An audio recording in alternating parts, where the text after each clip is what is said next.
Hello बच्चों, good evening. Ask her education के online platform में आपका स्वागत है। पिछले वीडियो में हमने जो भी पढ़ा है उसी को, किरचॉफ के द्वितीय नियम को इस वीडियो में हम लोग पढ़ेंगे।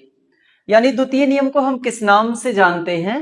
तो किरचॉफ का द्वितीय नियम, अथवा इसी को हम लोग बंद पास का नियम भी कहते हैं और इसी को हम लोग लूप का नियम भी कहते हैं। यहां पर एक चित्र देखो प्रदर्शित किया गया है जिसमें दो बैटरियां लगी हैं। एक बैटरी का जो विद्युत वाहक बल है वो E1 है और दूसरी बैटरी का जो विद्युत वाहक बल है वो क्या है? E2 है। तीन रेजिस्टेंस लगे हैं, विद्युत प्रतिरोध लगा है, एक R1, एक R2 और एक क्या है? R3 है। यहां पर दो बंद पास बन रहे हैं, A, B, C, D, और दूसरा बन रहा है D, C, E और F। इस फिगर को समझने से पहले हम लोग ये देखते हैं कि आखिर में किरचॉफ का द्वितीय नियम होता क्या है। वैज्ञानिक किरचॉफ ने द्वितीय नियम में बताया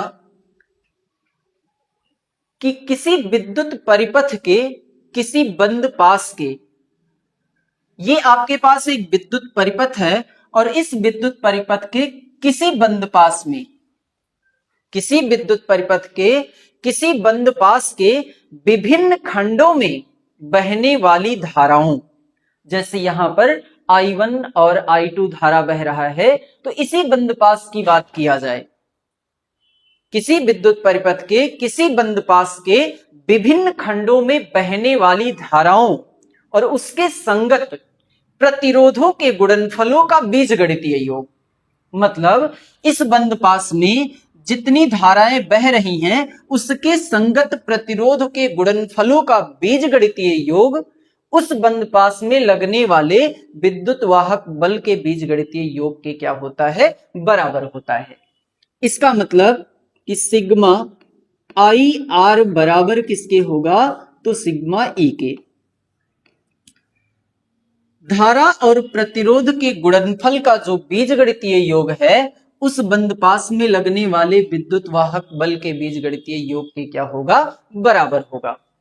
अब आइए समझते हैं कि कुछ इसमें ध्यान देने वाली बातें हैं। उस बात को अगर आप ध्यान देंगे तो आसानी से ये तुरंत आपका क्या हो जाएगा? किरचॉफ का नियम आप आराम से लगा सकते हैं और परिपथ में धारा का मान आसानी से ज्ञात कर सकते हैं। सबसे अच्छा यही है कि आप किरचॉफ का नियम लगाते समय आप पहले लिखिए बराबर 0। ध्यान देना यह है कि जब जिस पथ को आप अपनाते हैं उस पथ में अगर आप धारा और प्रतिरोध के गुणनफल को लिखना चाहते हैं तो अगर आप धारा की दिशा में चल रहे हैं, अगर आप धारा की दिशा में हैं, धारा की दिशा में हैं, तो धारा और प्रतिरोध का गुणनफल आप क्या लिखेंगे? धनात्मक लिखेंगे। अगर आप धारा की दिशा में हैं तो धारा और प्रतिरोध का गुणनफल क्या लिखेंगे? धनात्मक लिखेंगे।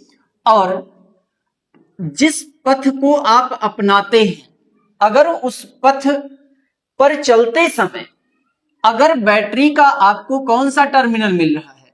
प्लस टर्मिनल मिल रहा है, तो हम लोग विद्युत वाहक बल को क्या लिखेंगे? प्लस लिखेंगे।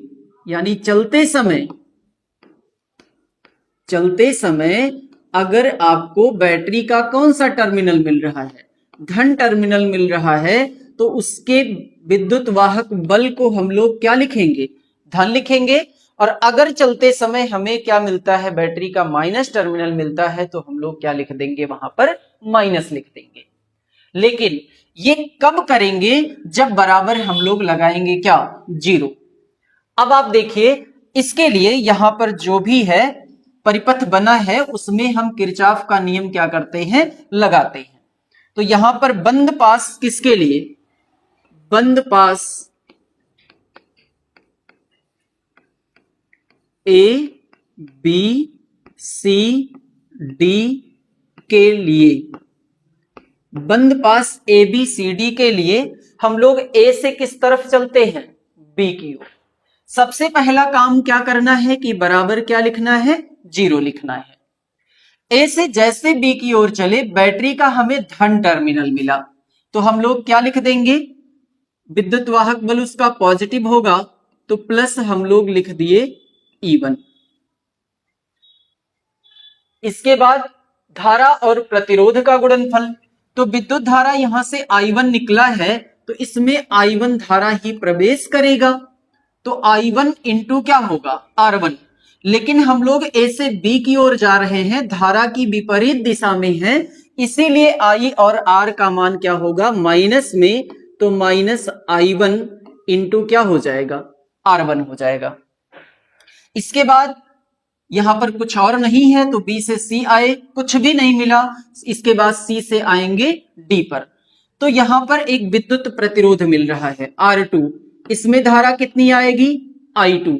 C से D की ओर जब आ रहे हैं तो धारा की दिशा में है, इसीलिए धारा और प्रतिरोध का गुणनफल जो है वो आपका क्या हो जाएगा, धनात्मक हो जाएगा। इसके बाद प्लस E1, ये विद्युत वाहक बल था ही, बैटरी का कौन सा टर्मिनल मिला, माइनस मिला, इसीलिए विद्युत वाहक बल दूसरा वाला क्या हो गया, माइनस में।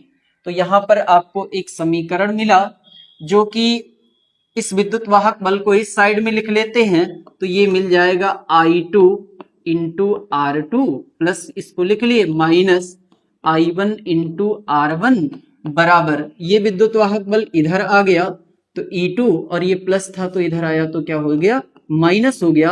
ये आपका समीकरण क्या बन गया, फर्स्ट बन गया। इसी प्रकार बंद पास हम लोग 2 में लगाते हैं, यानी बंद पास D C E F में, D C E F में देखिए बैटरी का कौन सा टर्मिनल पहले मिल रहा है, बैटरी का पहले हमको धन टर्मिनल मिला, इसीलिए हम लोग क्या लिख लेंगे, प्लस E2 लिख लेंगे। धारा की विपरीत दिशा में चलेंगे, इसीलिए I2 R2 का मान क्या हो जाएगा, माइनस में, तो माइनस मिल गया I2 इंटू क्या, R2 मिल गया। इसके बाद C से E की ओर आए, कुछ नहीं मिला। E से जैसे F की ओर आएंगे, एक प्रतिरोध मिल रहा है R3, जिसमें हम धारा की विपरीत दिशा में चल रहे हैं, इसीलिए ये मिल जाएगा I1 प्लस I2 इंटू क्या हो जाएगा, R3, और ये आपका प्लस में मिल गया।